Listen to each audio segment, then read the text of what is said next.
So, so while everybody is joining, here's a list of questions that you all have given me.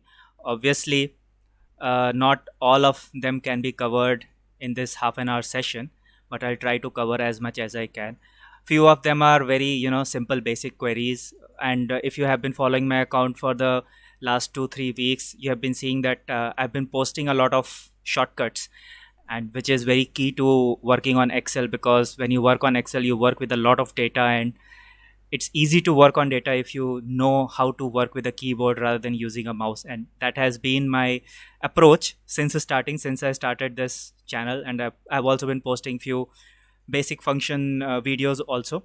So thank you for giving all these questions. If you can see till question number 11 or till question number 10, these are basic functions that you see on Excel.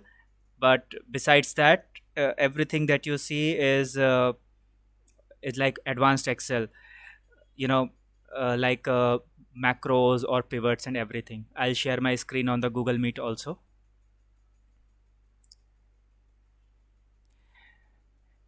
Everyone who is on Instagram, if you can hear me, just let me know. If you are not able to hear me, then also let me know. And if possible, if you can click the link in my profile and join there, then that will be really great, because I'm sharing my screen, and on phone it is not as clearly visible as it will be on Google Meet.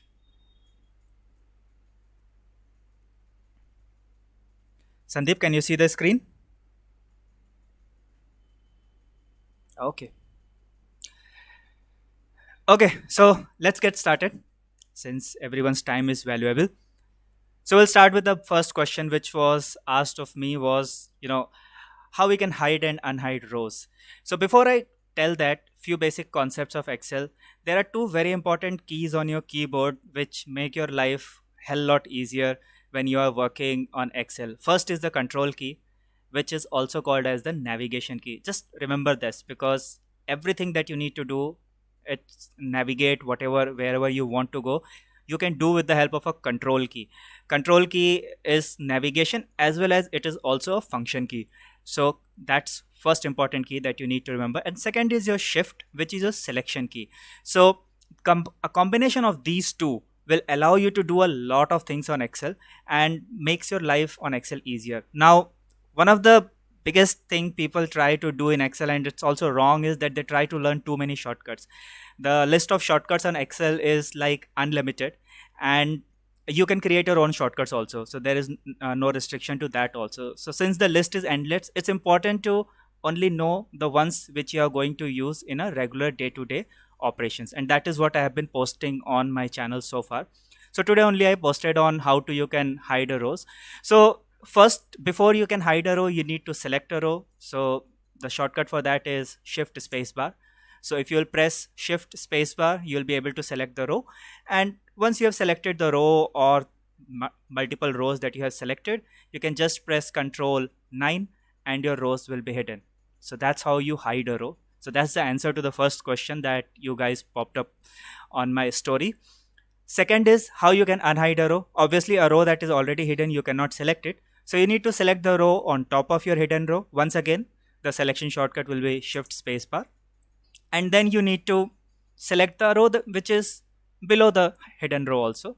So now you have selected the rows on top and below the hidden row, and now all you need to do is add a combination of shift and control shift 9 is your how you unhide the row. Similarly, you do for columns also. So to hide a column, you select the column, control spacebar is your shortcut key to select the column, and when you press control 0, you hide the column. Now you must be thinking that the shortcut to unhide the column will be control shift 0, but unfortunately that does not work. I'll show you. I'm pressing control shift 0 on my system, but your column will not get unhidden. Unfortunately, that shortcut does not work. So you need to right click, and then you need to select unhide from your menu, and you can unhide your columns. So that's the answer to query number 1, shortcut keys to hide and unhide the rows. Next question was identify pattern for numerical and non-numerical data. So first of all, actual pattern, what we call a pattern, can only be generated for numerical data, and it cannot be generated for a non-numerical data. The patterns for non-numerical data are slightly different and take a little bit more work to generate, and there is no straightforward way to do it. For example, if there is a text in your column and you want to see, based on pattern, which particular cell has the maximum length of the text, you cannot do it directly. You have to put a little bit of effort into that. Now, so let's say there is a column G, which you can see on screen, I hope. Let me enlarge it a little bit more. Just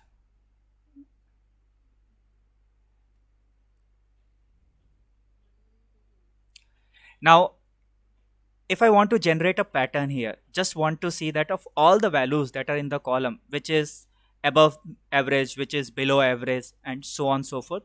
First, you need to select the data. Like I said, the navigation and selection shortcut keys are, control and shift. So if you press control shift down, not only you go to the last filled cell in that column, you also select it at the same time. These are your best friends when you work in Excel.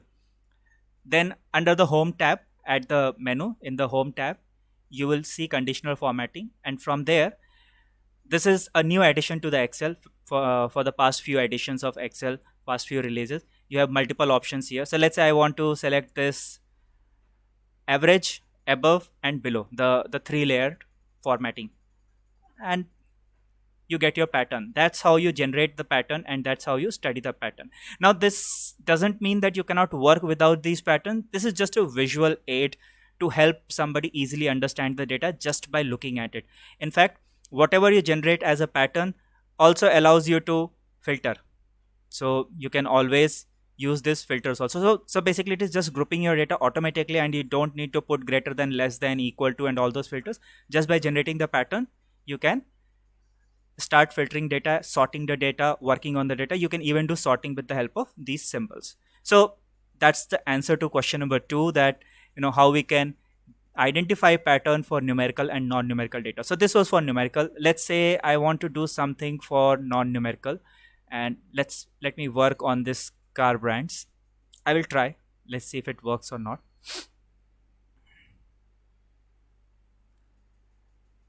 Let me try this once again. For generating patterns, the only option is to do the conditional formatting, or else you will have to do it with the help of programming. So the choice is yours.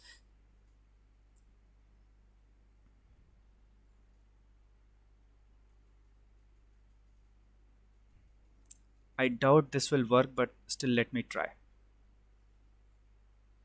Since this did not work,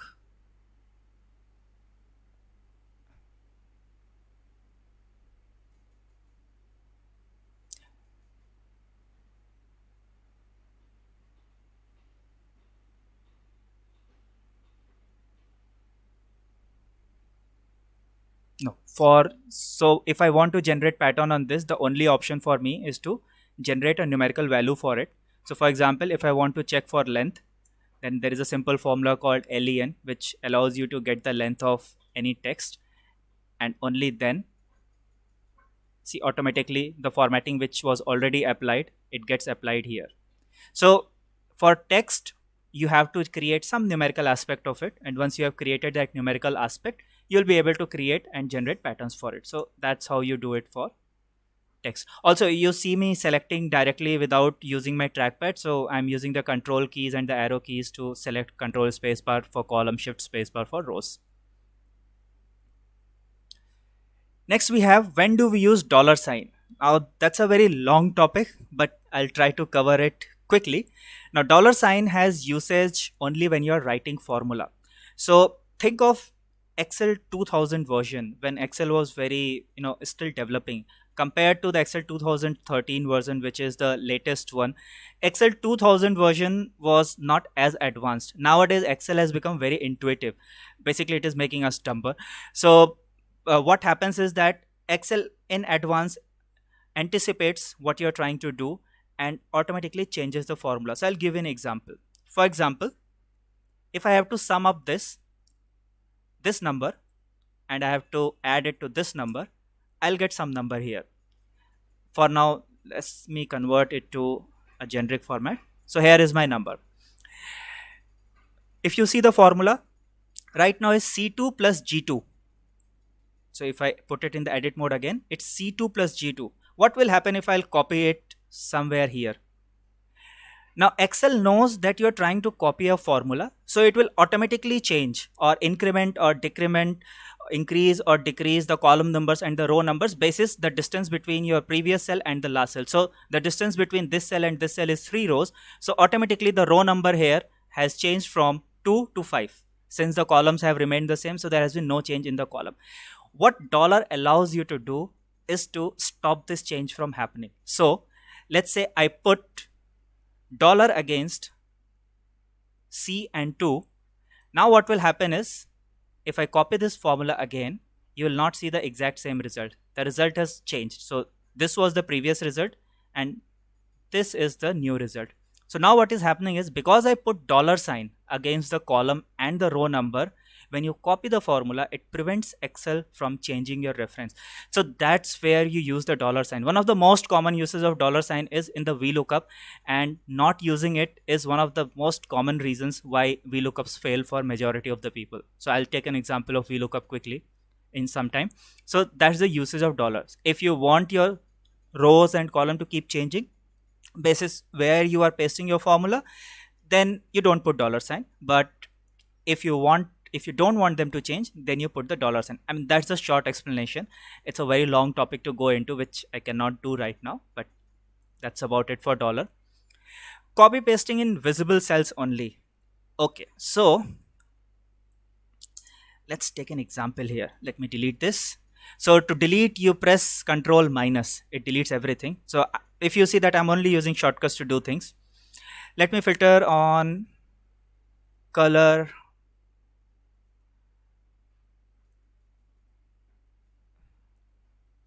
Let's say brown. Now there are 5 results for brown color. If you're working on large data sets, this result might be 5,000 or 5 lakh. You don't know. And let's say in a new column, for selection, you want them to say yes. So for all the cells where the brown is coming, you want it to be pasted as yes. Now, this used to be an issue in previous versions of Excel. If you see that between row number 2 and row number 5, there are 2 rows missing, and if I select this and paste something here, it also used to get pasted in row number 3 and 4. But with the newer versions of Excel, that is not an issue. So, but still, I will tell you that how you can only do copy pasting in visible cells. So let's say I have to paste yes from here. I'm just putting here, and I have to paste in all these visible cells only. To open the dialog box where you can do the visible and invisible cells things, you press F5 on your system. The moment you will press F5 on your system, it will open this go to dialog box, and from there you can click special, and from there you can select visible cells only. What it does is that it restricts your selection to the cells which are currently visible on your sheet. That means all the filtered out cells will be completely removed, and you will be able to do it here. Let me see if somebody else has joined.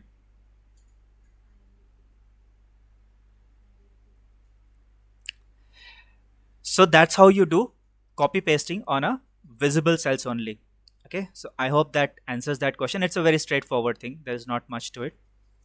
Next is generating numerical sequence using a flash fill. Okay, let me remove this again. Now, generating numerical sequence is a tricky thing in Excel. So I'll give you a few examples. I'm doing it outside the data sets. Let's say I press 1 here and I drag it. A lot of people will say that the next value will be 2, but it will actually be 1. It will not be 2. It will remain 1. But if I press 1 here and I press 2 here and then I drag it, now you have given a reference to Excel. Now Excel can figure out some formula between the selection you have done, and the next value will be 3, 4 and 5. So somebody asked me a question. There are 100 rows for vendor 1, there are 100 rows for vendor 2. How you can give numbering to them? So let's say this is vendor 1, V1, and it is still here. and I want to give 1 2 3, so you need to fill couple of them, and then you double click, you do the flash fill, it will come here. But if I'll just put, let's say, A1 here, and if I'll drag, since it is a combination of text and number, it will automatically create a sequence for you. So that's a flash fill for you. It's a little tricky thing. You need to do some permutation combinations for it to see what works and what does not work.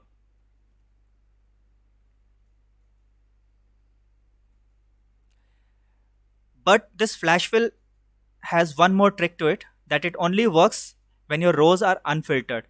If there is a gap between the rows, let's say I put it B1, and if I do a flash fill, it will still remain B1. Why? Because there it was not a continuous selection of rows. So flash fill only works when you have a continuous selection of rows. If you don't have a continuous selection of rows, your sequence will not get generated. So the best way is that you kind of first filter the data on a particular selection on which you want to generate, or sort it out so that your rows in a sequence, and only then you do the flash fill. Somebody is giving me a request.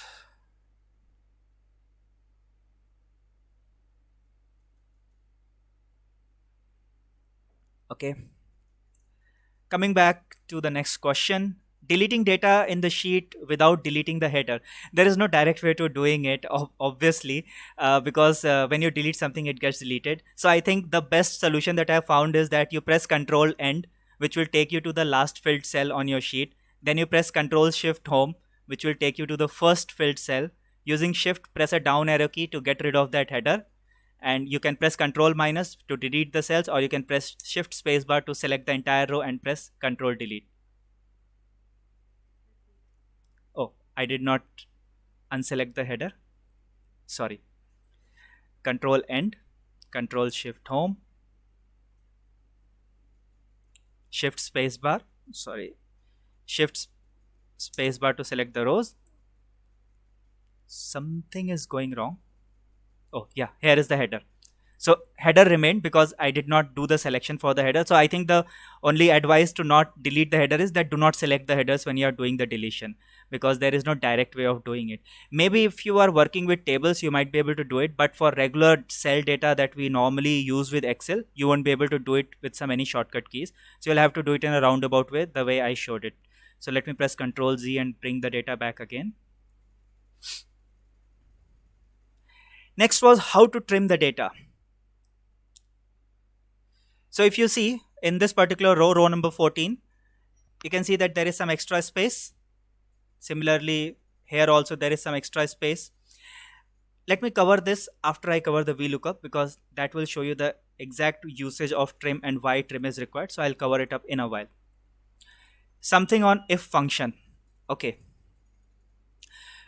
What is an if function? If function is something that we utilize in our day-to-day life without even recognizing it. For example, let's say nowadays theaters are shut, but before pandemic, when we used to go to theaters and malls, we always had a couple of choices in mind. Like, for example, if I don't get a ticket for this movie, then I'll go to this movie. That is an if function for you in reality, in real life action. So what if does is that is allows you to check something. If the check is successful, then you will do something. If the check is not successful, then you will do something else. So that is what if is. So let's say if the age of the people here is greater than 25, or let's say if the age of the people is greater than 35, then I will say yes. If the age of the people is less than 35, then I will say no. So let's do a check. So the function goes like this: if selected by pressing tab. The moment you select the function properly, it will show you all the parameters that you need to provide and work the function out. So the first is the logical test. What I want to test is that whether the age is greater than 35 or not. So I have selected the age. Is it greater than 35? That is my test, also called as a logical test in Excel terms. What is the value if true? I want to give a string value that yes, otherwise no, and that's as simple as if is. Now obviously the usage of if is much wider than this simple check, This is something that I could have done without if also, and I will show you how to do it without if also. Use if only when you go for complex checks, because otherwise you don't need it. Now if I'll flash fill this, with every single row, if you'll check the formula bar here, you will see that the row and the column number keep on changing because I have not put any dollar sign. Can you see it is C11, C12, 21, 22? Wherever it is no, it is obviously less than 35. Wherever it is yes, it is greater than 35. So that's if function for it. Now, could I have done without using if the same, such a simple check? Yes, we could have done.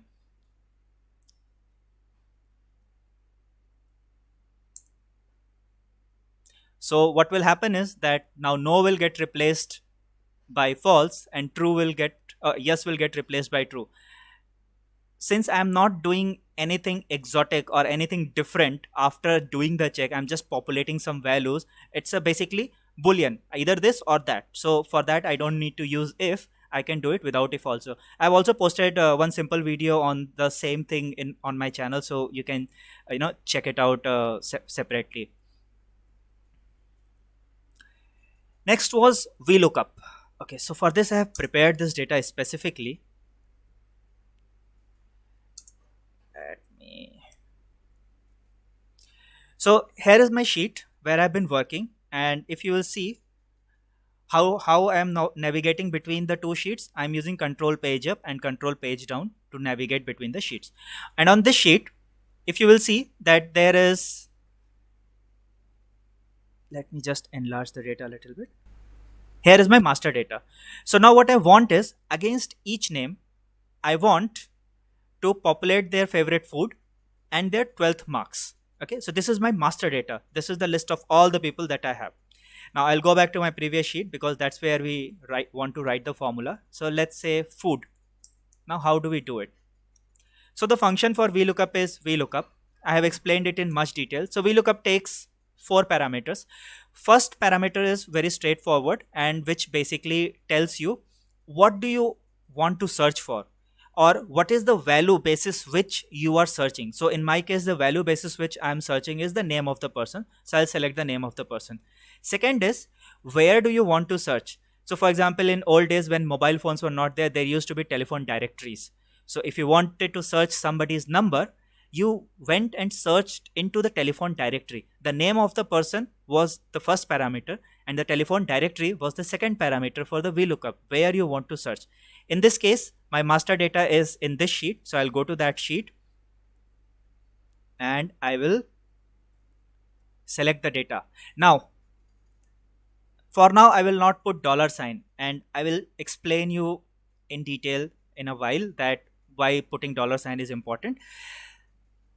Comma. Third parameter is what I want to populate. What is the output that I'm looking for? There used to be mobile number, there used to be phone numbers, addresses, everything in the directory. So in this case, I want to populate the food. Now in my master table, the name is in the column number 1. Do not confuse it with the Excel column numbers. For Excel column number 1, A is the column number 1. But for this master data, column B is the column number 1 because that's where the master data starts from. So column C is your column number 2, which is we want to populate. So 2. And do we want a fuzzy match or do we want an exact match? We want a complete exact match. So we will select the false, which is the exact match. Sorry, that selection did not happen. Just a second. 0. 0 and false are same thing, so you can write either. So there is no match for it.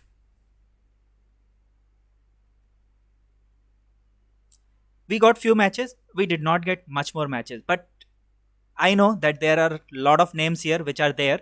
What is happening is, look at this. Let me edit mode. The master data is from B1 to D38 in the first cell. But because we did not use the $sign, it became B2 to D39. After some time, what is going to happen is that in your master sheet, so for the first cell, this is my master sheet. For the second cell, my master sheet becomes this. For the third cell, my master sheet becomes this. So it will keep on going downwards, which we don't want. We want the master data to remain fixed. So what we need to do now is that we need to put a dollar sign here. To put the dollar sign, when you are writing formula, you can press F4, which allows you to add dollar sign. In case you have missed it, then again you can re-edit the formula and press F4 again to add the dollar sign. That way you add the dollar sign. And let me double click it. Now you will see a lot more matches because now our master data is fixed. Still, let's check couple of these matches. Let's say for Sonali. Let me see if this data is there or not.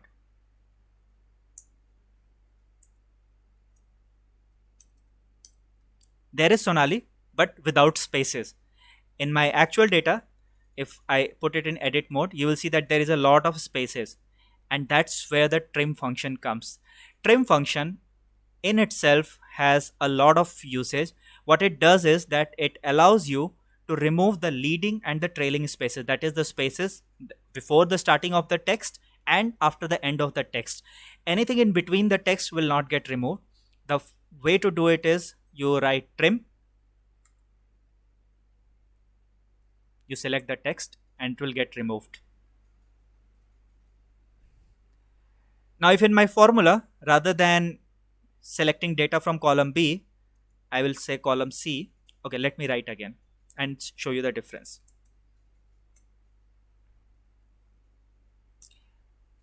Basis what I want to search. Next is where I want to search. I will press function F4 to put the dollar. I want to display column number 2 and false, that is the exact match. So for a couple of places, you will see that the values have started appearing, like here and here also, because there was additional spaces in the data which didn't allow me to do the actual search. So when you are doing the VLOOKUP search, it's very exact search, it's case dependent, and any extra space or any extra character will kind of throw off your VLOOKUP. So that's how you do the VLOOKUP. Obviously there is much more to VLOOKUP, but that's all I can do in such short time.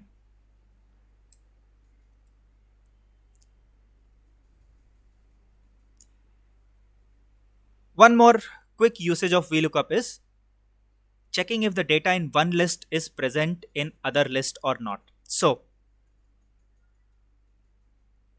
let me remove this. So there are some names here.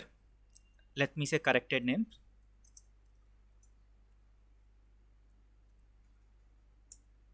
Now there are some names here which are not present in that master list. How do we check? That is the most common usage of VLOOKUP besides populating values. So for that, I just need to run a VLOOKUP. I will select the name, and in the master data, I don't need to select the entire table. I can just simply select this column. And when you are selecting single column, there is only one column you can put as the output, that is the column number 1 and 0. So if you get a match, you get a match. If you don't get a match, that means that particular name is not present. So let me check for this name where you get #NA. #NA is what you get when you don't have the data in the master table. We don't have that. Similarly, for the places where you have got the value,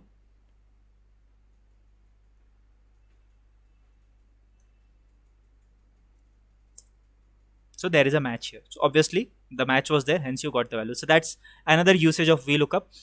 VLOOKUP and if go a lot of times together for doing complex things. And somebody asked me a question that, as an analyst, what all things I should know. So my suggestion is that if you are an analyst and you have to work with data a lot, the first thing that you should do is to get rid of dependency on mouse. You need to work Excel with keyboard. Trust me, you will be at least 20 to 30 times faster if you are working Excel with keyboard. If you are not working with keyboard, then with mouse you have to pop up a lot of menus, select things, and it takes a little bit of time. With keyboard, things are much faster and much easier. And last thing that I'm going to cover is something on pivots. Everything else is programming, which obviously I cannot cover right now. But I do run training sessions on VBA programming. It's a 20 to 25 hour session that I run over a period of 10 days. So let me know, message me guys if you are interested, and I can organize a paid training session if required. So let me do a little bit of pivot. Once again, pivot is also something that there is a lot to it. But how to simply insert a pivot? Before you insert a pivot, please check that none of the column headers are empty. If there is an empty column header, you will not be able to apply the pivot. I'll show you. Let me delete this column header and let me try to insert pivot from the insert menu. And if I'll click OK, it will throw an error. If you are adding a pivot table, your headers could not be empty. Somebody is asking that if I should post the video. Don't worry, I'm going to post this video on IGTV and also on my YouTube channel, so you guys can check it out later in case you have joined late and in case you have missed it. Don't worry about it. So here is the age. Now that I have all the column headers ready, I'll add pivot. Pivot is a fancy way of count if, sum if, average if, all those if functions, the augmented if functions. It's just a fancy way of representing that. Trust me, there is nothing much to pivot. If you understand those functions, pivot should come very easy to you, which I'll keep posting short videos on that, but it will take me a little bit of time. So let's say if I want to see by car brand, how many people are there under each brand.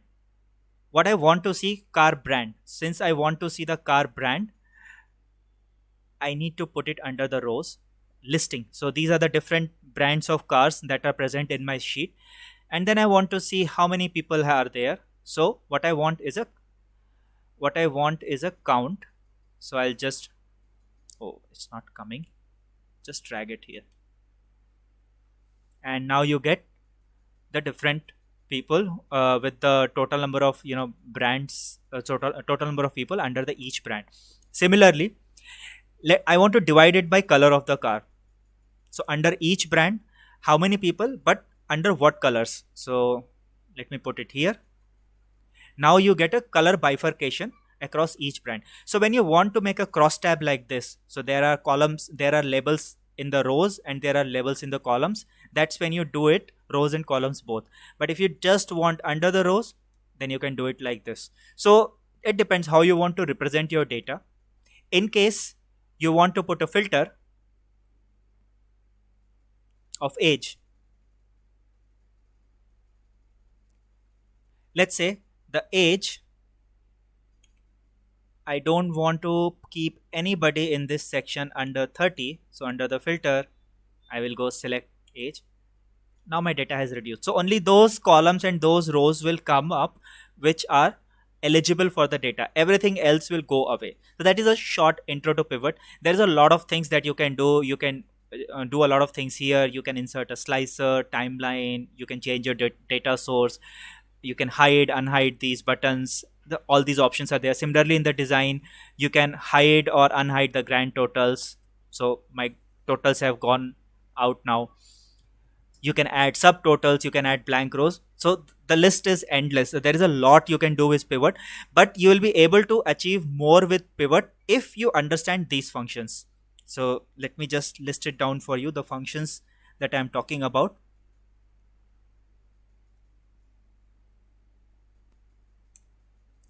So some of the functions that you really need to know to understand the pivots better is, first is COUNTIF, second is SUMIF, then you have average if, all these if functions when you have something augmented before the if. So if you understand these functions, pivot is nothing but a quick and visual representation of these functions only. That's all. So if you understand them, go study a little bit on them. If you understand them, then you will be able to understand pivots better and what all you can do with pivot. Similarly, you can insert your pivot graph also using the same option, which will be a graphical representation of your pivot. I'm not doing that right now.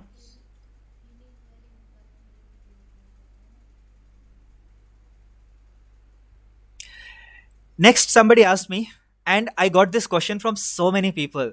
So I never knew that this was such a burning question for everyone. Converting numbers into word. So first of all, let me tell you straightforward that there is no direct way to do it. The formula for that is so big that if you'll write, if it will fill your entire sheet. The formula is so big, so don't worry about it. If you really want to do it, I would suggest that you go on to Google,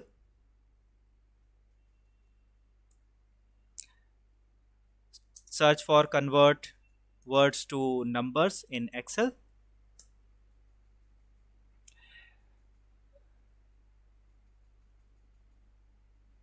There is a Microsoft Office link also, support. Yes, search for this, support microsoft.com. This is the link that you want to go to.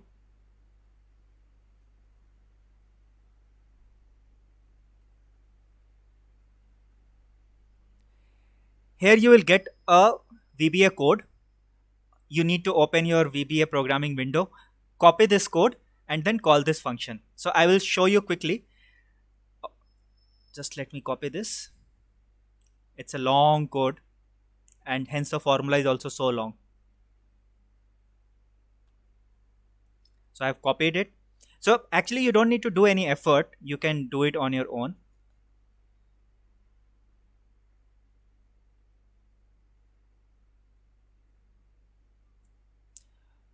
So what we are doing here is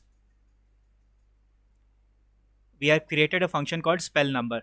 Now once you create a function in VBA, you can call that function. So let me go back to my Excel file again.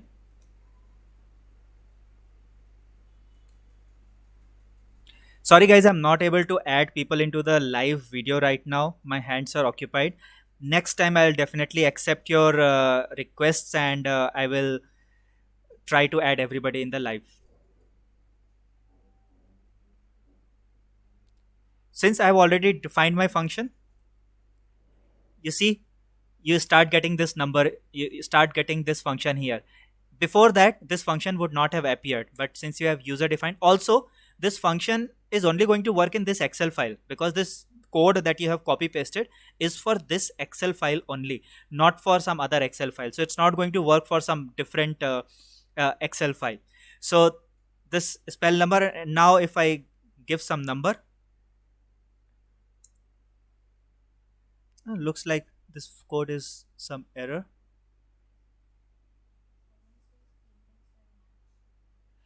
Index and match will take a lot of time to explain, because you need to understand couple of more things before you go for index and match. So maybe next time I'll cover index and match, or I'll post a video on the same, but for now I will let it be. I'll not go into index and match because it is going to confuse a lot of other people. It's not such a straightforward, but just for other people's reference, VLOOKUP have a lot of limitation. And for example, if you search in a VLOOKUP and there are multiple matches for the same value that you are looking for, it will always return the first match. It will not return the next matches, and that is a limitation with VLOOKUP, and that's where index and match come into picture. So I will take it up maybe next week. In the next session, I'll do just a session on index and match. So yeah, for now I'll not pick it up because it's definitely going to confuse a lot of other people, so I'll let it be. Looks like there is some error in this, I'll not go too much into it, but that's how you do it. Also, somebody has created a formula for it. I will show you that also. See, I've never tried it. Normally I write my own code to do it.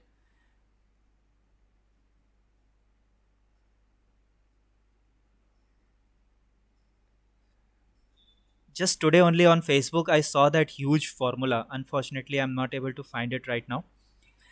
I will put the link for reference in one of my posts that I will do. But yes, converting. So summary is that there is no direct way to do it. There is no shortcut to do it. You cannot just convert words to Excel. There is no user defined function for it. Uh, what is the next question? Deleting data from one sheet while being in another sheet. Once again, there is no direct Excel way to do it. You have to write a code, so that you have to write a code, tie it to a button, on that particular sheet, so that when you click on that button, data from the other sheet can be deleted. Writing complex formulas like for tax calculation, this one I'm going to take up. And while I will not show you formula for tax calculation, I will tell you how to go about writing a complex formula. So that will be the last thing that we will cover today. So let's say that you are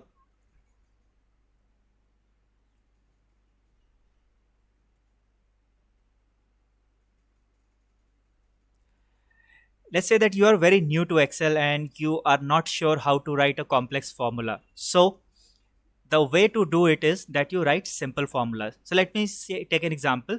If the age of the person is between 30 and 40 and the money spent last month is greater than 10,000, only then you say yes to the person. So I'm checking two conditions and you don't know how to write these two conditions together.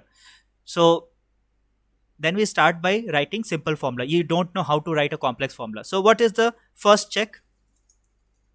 First check is that the age of the person should be greater than 30, greater than equal to 30 and less than equal to 40. So first check is whether the age of the person is, and I'll write formula at the very end, is greater than equal to 30. Second check is whether the age of the person is less than equal to 40.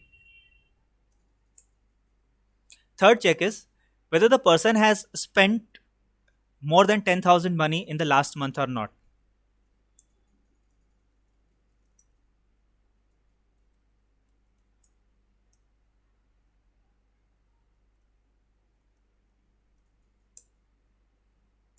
Now this was the first check for the age, this was the second check for the age. Now let me combine these two. To combine the checks, you just need an and give the outputs as the parameters. If both will be true, it will be true, otherwise it will be false. And final, this was the age final check, and this was the money check. So this and this combined, if true, then the final output should be true. So we have and. Now once again I'm repeating, this is only for those people who are afraid of writing formulas or don't know how to approach complex formulas. I will also show you how to write this entire thing in a single formula. Let me just drag it down. So for some cases you are definitely going to get true, for other cases you are going to get false. So I have got true, I have got false. So obviously some people satisfied the condition. So what I did was I did the first check, I did the second check, I combined it together, the age check, then I did the money check and I combined the money check with the age check, and finally I get whether it's true or false. So whatever is true you can filter out and do whatever you want with them. For the false one you can again filter out and do whatever you want with them. But let's see how we can write the same thing in a single formula. So I'll write this. Let me add a row here. Let me write this formula here. So I could have written this with if directly.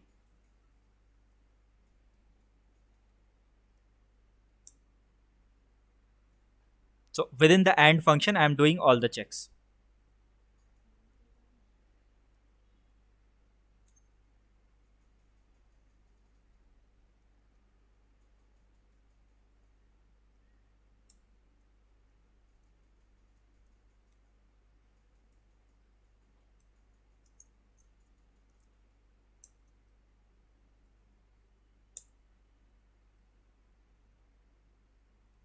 So wherever you are getting not okay, you would have been getting false here. So see false here and not okay here. Wherever you are getting okay. So the results are exactly same. But I knew how to write a complex formula. For a lot of people, even this formula is complex. I am aware because when I was learning Excel, these little formulas used to be very complex for me. But over a period of time, I have learned it how to think and write complex formulas. So if you're not able to conceive the structure for a complex formula, the best way is to break down every single thing that you're doing in a formula in separate columns and then you combine. So that is one of the best way to use and write complex formulas. So that's it for today's free session, guys. Obviously, I cannot do anything about the VBA because, like I said, it's like a 20 to 25 hour session, and I have to take up a lot of things. So that's a paid training that I do. I have done it before also for a lot of people. So if you guys are interested, directly message me, DM me, and I will respond to your request. I'll arrange a session if I get enough number of people to do the session. At least minimum I require 5 people who are interested to do this session. Also remember that this will be a 10-day session. This session is these sessions will happen over a period of 10 days, 2 hours every day. The cost and the price for the session I will message you guys directly. Also, this video that we have put here, the video that we have been live streaming, I'll upload it on IGTV definitely, so that you guys can check here in case you have missed out anything. And I'll also upload it on my YouTube channel, so you can go and visit there also if needed. So I hope it has been helpful. I wished you could all have joined on my Google Meet, because then talking would have been much easier with everyone. But no worries. Maybe next time we'll directly join on Google Meet. I think 2 people joined. Hi Sachin. Sorry I didn't see you there. So that's it, guys. So I will stop streaming now. Maybe in the next free session, I will next webinar, the next Insta live that I will do, I will connect with you all. Take care, guys.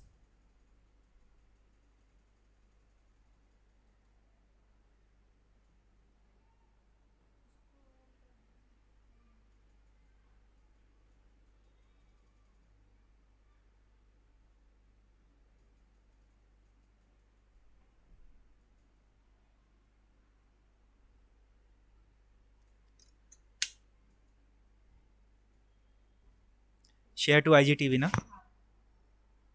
You can earn money the next time you go live. Try badges.